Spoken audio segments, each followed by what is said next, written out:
So, Levita, we were talking about this because I think this is the part, here on WJOB, it's a constant discussion. We're always talking about what's going on in Gary. We're always talking about the latest project, if it's the airport or the train or something like that. And people tell you it'll be transformational and all this stuff. And that's always been sort of my issue is I think at a certain point people are tired of being promised things that doesn't get delivered on, right? And that's sort of the frustrating thing is at the end of the day, you're the one that pays for these things. You're being promised, even at the airport, they promised us you'd be able to fly to Florida. Yes. And they keep promising Florida. They keep spending money at the airport and I still can't go to Florida, right? Or the train or anything like that. But one of the things we were talking about before the break, and I think this is what gets lost on a lot of people that are kind of just saying, okay, well, we keep saying it's Gary's time, but it takes time, right? And I think one of the things is this idea of there's so much when it comes to running a city, when it comes to running a government agency, there's so much just sort of bureaucracy, red tape, like you said, being in compliance, something as simple as getting a grant. You find out you weren't even there. I wasn't there 20 years ago when this happened, and now I got to figure out how to fix us to get us back in compliance.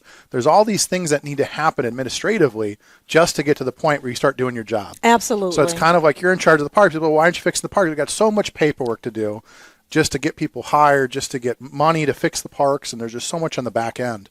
I remember, I don't know if you were probably around, I remember when Gary first started getting the casino money. Yes. Do you know what they did with that? Do you remember that? They started rebuilding all the parks. And I was there working on a lot of the parks. And the frustrating thing was, for a short time, it was very nice. But it was also funny because I remember building, I'll tell you a funny story. We were in one of the parks, we were building, we redid the tennis courts. Mm-hmm. And I was look at the park's looking great, everything. We're going from park to park.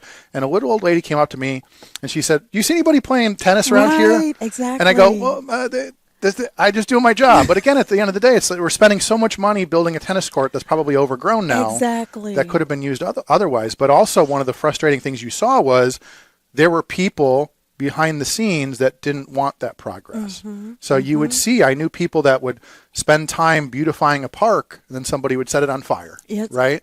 Yes. And so that one person took all that away from the children, took all that away from the neighborhood. One person, for whatever reason, whether it was to keep, maybe they were dealing drugs there and they didn't want kids there, whatever was going on, that was the story I always heard, was they said we would keep the kids out of the parks because that's where we deal drugs and so one person or one group of people would ruin it for everybody. Right. So let me tell you about that piece as well, and then I'm going to go ahead into the newspaper articles. I said, be patient. We're going to get there. We are going to get there. It takes a while to get there. So I learned, I'm wondering why none of our pools were open. Mm-hmm. We have several pools in the city of Gary. None of them were open. Come to find out, even the one at Tolleson, everybody wants the water park back. Mm-hmm. Impossible, because it will cost more to repair that than it would to build new. Wow. And that is because our pools were not properly winterized. And so the pipes all burst and everything underground needs to be replaced. Exactly. So when that type of neglect occurs, it takes years to get that back. And so let me go into when I first started, my first day on the job, even prior to my first day on the job. This is a copy of the contract that I signed. Okay. Eddie and I sat down, we talked, we negotiated for a salary. I started one place, he started another place. We ended up at that place at $80,000. Okay. The previous... right here on paper, I'm reading it. You take my word for it, but it's here. Okay, go ahead. So the previous parks director made like $68,000. Okay. And she was a 20-something-year-old with a bachelor's degree, I think she had. I'm a 50-something-year-old. I think I might have even turned 60 at that time. Yeah, I am 60. Look at that. Yeah, time flies. Okay, right? It does. That just means your experience. Absolutely, and that's the difference. Right? I have the experience. I have a master's degree, and as we well know, black women have more advanced degrees than anybody in the country. Mm-hmm. Okay, but we don't get paid for that knowledge. We're considered a DEI hire.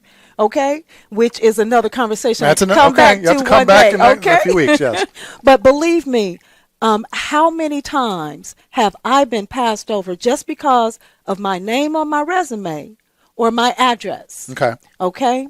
I don't even know. But I do know sometimes that the person that got the job ahead of me, one person in particular that I'm looking at right now in my visual vortex, did not have a bachelor's degree, did not have the experience on the job, but she was a white female and got the job ahead of me. Okay. As you can see, that still, triggers me. Sure.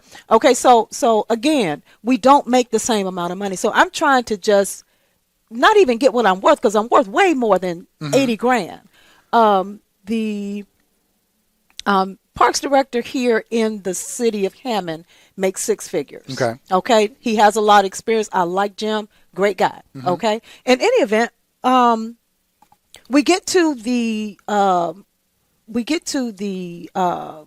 council meeting. Okay. Where they're now doing the amendments. Okay. They're doing the legislation for the budget to change. Okay. So Eddie has presented these budgets, the new budget.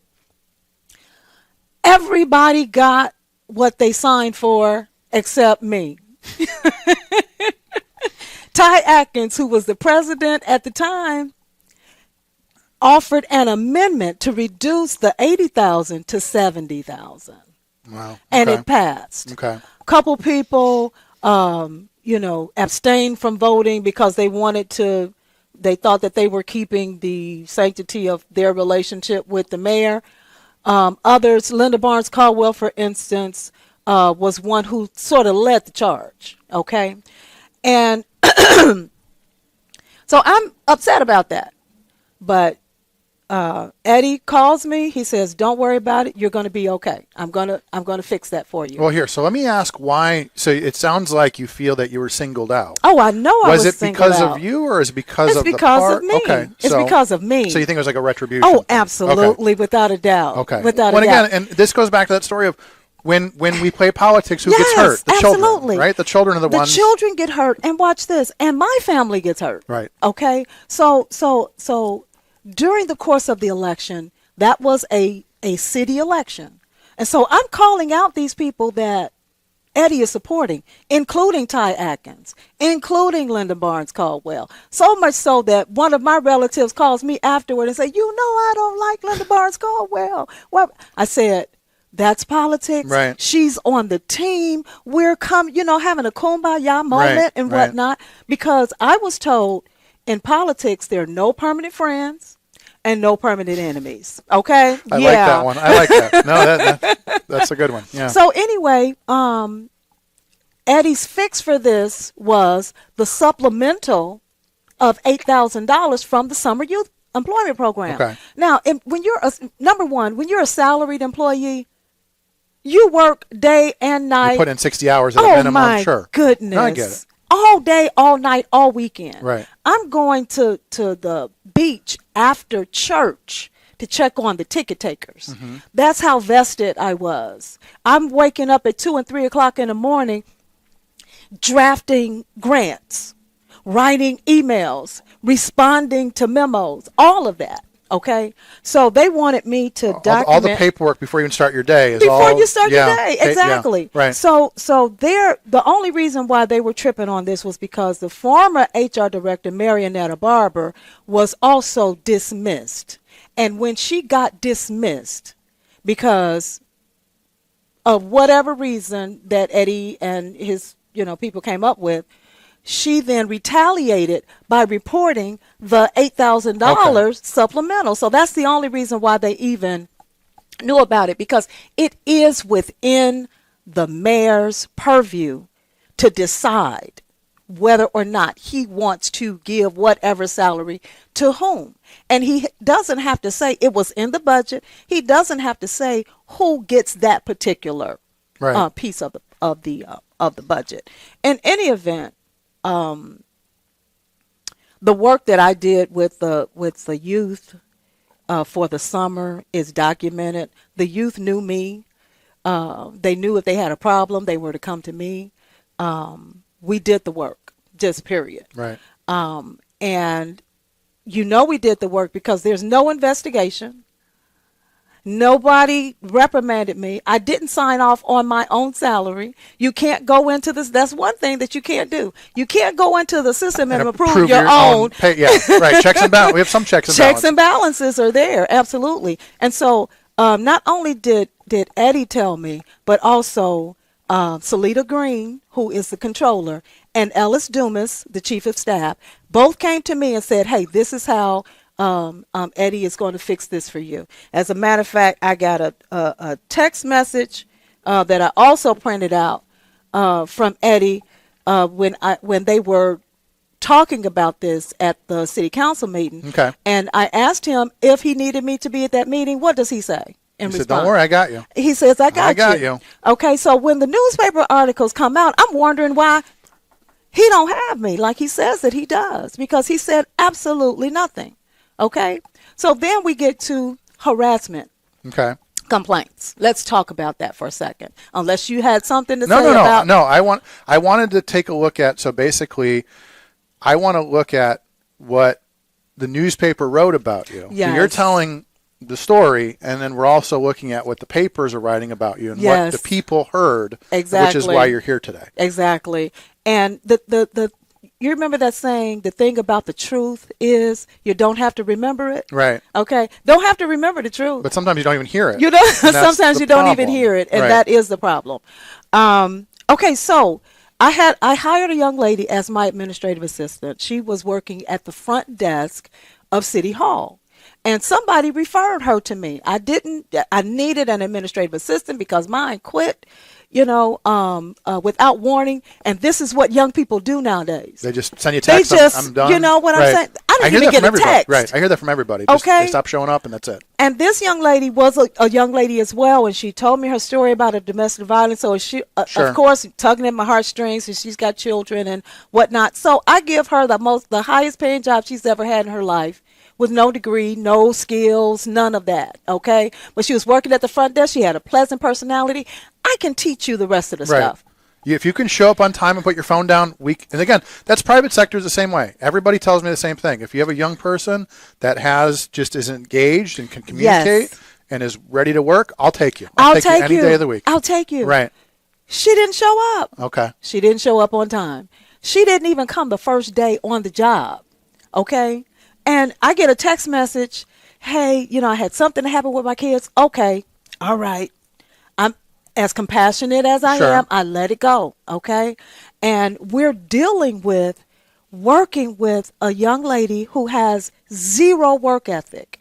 Come to find out, she has a sheet as long as both of my arms.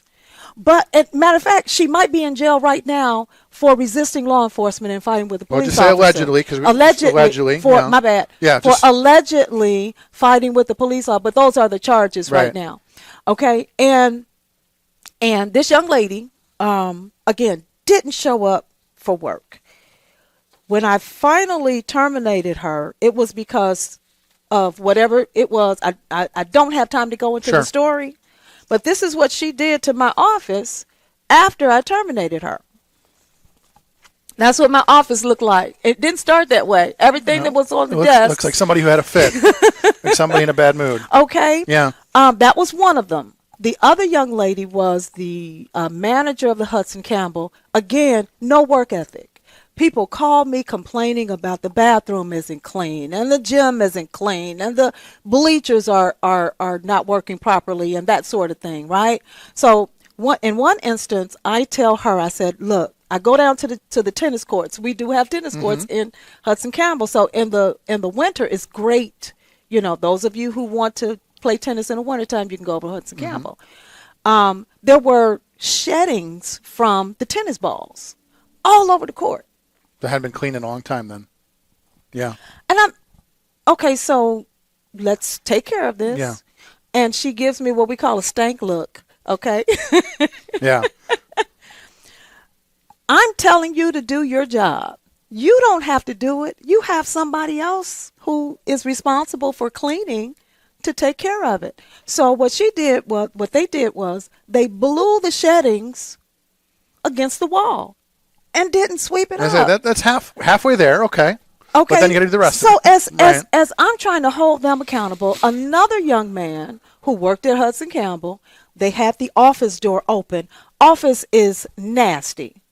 Nasty so much so one time he had a plate of food in the back office that he left over the weekend. Yeah. So we've got gnats and bugs and everything crawling around. Clean the office. He goes over to HR, bangs on the wall, crying.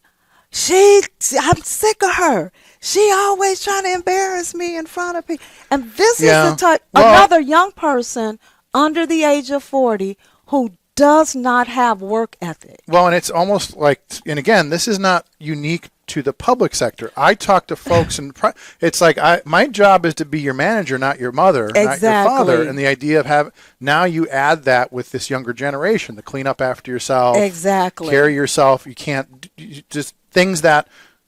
Going back to your point earlier about retributions, like some people need tough love, right? But in this world, sometimes tough love and HR don't mesh well. But sometimes you're getting that tough love for a reason. So, okay. I could have initiated progressive discipline on everybody. Right. Okay. I decided I want to work with these young people because they obviously haven't been taught. Right. So I'm going to teach you. Right. What you are supposed to be doing in the workplace. The tough love that you may not have ever gotten before. Exactly. And they didn't handle it well. And right? they did not handle it well. Yeah. And so, again, no investigation. Mike Suggs comes to me one day and he says, hey, I'm getting ready to put you on administrative leave because some of the things that I'm hearing is what he said. And I went on administrative leave. Next thing I know, he called me on the phone and terminated me. I've yet to have a conversation with the mayor. The mayor did not respond to my phone call or my text message. And I have yet to have an investigation on these so-called harassment charges. But you really didn't even have not an investigation, but not even, like you talk about progressive discipline or write-ups or anything. No due process. No due process. But again, that is their right to do, whether it's fair or not. But again, you have somebody in here that's trying to get it done. Absolutely. Buying a house, move. Now, again, that goes back to the first thing that I said. I didn't come to Eddie. Eddie came and got me. Right. I was in a stable job. I was doing just fine. Right. Okay. Now you have disrupted my life. You have caused harm to come to my family. I'm buying a house and you knew I was buying a house. Right. So now my car note, my house note, my NIPSCO bill. Okay. And that is not indicative. And this is what, people say that they're Christians. Mm-hmm. Right. Everybody can say they're Christian. And don't demonstrate the love that Christians are supposed to have towards one another. Okay. Now, if you can't look me in my eye and tell me what it is you're terminating me for, right, then you have the problem. I don't have the problem. But again, even the idea of putting it out in the public like that, yes, that and does leaving harm it to you. And that's absolutely. One of the things that I always talk about is people get harmed because Google doesn't go away. No, right? it doesn't. And this is one of the things is this yes. permanently harms your ability. And and that's one of the frustrating things is something that may have been a personality disagreement or a process. We don't agree with the way you're doing that. That's fine. I'll go somewhere else where they do absolutely. Appreciate what I'm doing. But now you've affected my life. And that's the very first thing that comes up when you Google my name. Right, right. Okay? Other than my Facebook, the next thing you see is an article that indicates or puts in the minds of people right. that I did something wrong. Right. And they did nothing to try to rectify that. Absolutely nothing. And wouldn't allow me at the time. So I wanted to make sure. I came here and I'm here several months later because of my name. Right. The Bible says a good name is rather to be chosen than great riches. And you scandalized my name. Whether or not you ever see, because I haven't even seen Eddie, because I didn't want to react. I wanted to be able to respond right. and respond in the way that I was over the grief. Mm-hmm. Okay, because losing a job is a traumatic event. Right. And so I wanted to make sure that I wasn't angry or frustrated or retaliatory. And I still feel the same way. I'm not angry anymore. Okay? But I still feel the same way that I felt when it first happened. This is wrong. Right. And in no way and in no universe can you ever show me that this was right. Well, and I'm gonna put it out there, because when I first read about this, I said, no way. No way, because again, I know you. I said, yes. I knew right away, here's a woman that put in 80 hours a week and cares enough about her community that your goal was to help the children. I said, absolutely. I don't know if this is like politics, a misunderstanding, whatever it was. And so I'm putting it out there as someone who knows you've known you for a long time, that you love the community. And even, maybe Parks Director wasn't the job you wanted, but you were going to take it and you were going to do what you needed to do, because it's a great opportunity to help the community. Right? Absolutely. And so it's unfortunate, because we keep talking about, whether you're talking about Gary or anything else, pushing things forward and it's Gary's time. Well, there's all these little pieces, and having functional parks, having a working pool. Yes. All these things are part of that. Absolutely. Right? And I mean, again, you can't have a community. We always talk about infrastructure. You talk about those broken pipes. Infrastructure isn't sexy. People don't talk about it until the water isn't working or the sewer's broken. But again, all these little things. And one of the problems with politics is we love our ribbon cuttings. We love, here's the new train. But then the pipes underneath us are failing and the parks are falling apart. And so again, what this story keeps coming back to for me is, here's a woman that was going to give it her all to help the parks and help the children and create a safe environment, and politics got in the way of that. And once again, who was harmed? The children. Exactly. Right? We always joke about it's always for the children, but in this case, it's a perfect example of, you were there to help the children. Absolutely. And get things on track, do the paperwork, fill out the grants, and it's unfortunate that it worked out this way, because they're the ones that suffer, right? Absolutely. We have a couple more minutes before Dr. Janet Seabrook comes in, so if you have any final thoughts or anything like that. Dr. Janet. Yeah, so. She and I went to undergrad together. Okay. Absolutely, at Tuskegee. Wonderful. So did you hit everything? You want to hit anything else in the last couple minutes? Let me go back to Lakeisha Mosley, because this young lady, I don't know if I said her name before, but I'm saying it now. The harm that she caused was supported by the administration, in that they let me hire her.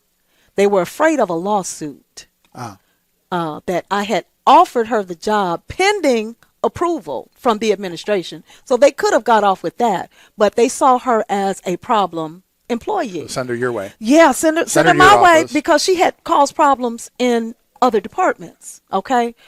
This young lady called herself taking a protective order out against me. For several months after that, I had to go to court. And when I finally got an opportunity to present my information to the court, of course, they dismissed the whole thing. Right. But it is and it is incumbent upon us to make sure, and I'm going to end with this, to make sure that when we have people in place who are loyal to us as an elected official or as the CEO of a company, loyal to us and doing the work. Right. You got to protect those people. Right. You have to protect those people. But, Chuck, I am so free right now. I can see it. I can see it. I can see. It was liberating at the same time. And I'm able to do my own thing. I'm getting ready to do a podcast. So everybody, y'all been seeing my hashtag Spark Speaks. Mm-hmm. So, it might be a tongue twister. You know where to find me if you need help getting that studio built. Absolutely. So, but thank you so much for coming on. I appreciate it. I appreciate what you said about, I said, when you were ready, come on. And you said, I want to come on because I know that I'll have the opportunity to speak the truth and get my story out. So I appreciate that you came on. I'm glad that we had this time together. And I see that, again, it's unfortunate because I know you're somebody that really wanted to give it her all to the community.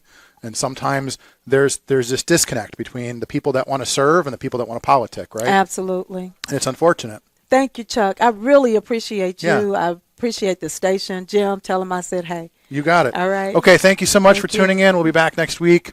We've got Dr. Janet Seabrook will be here in just a few minutes.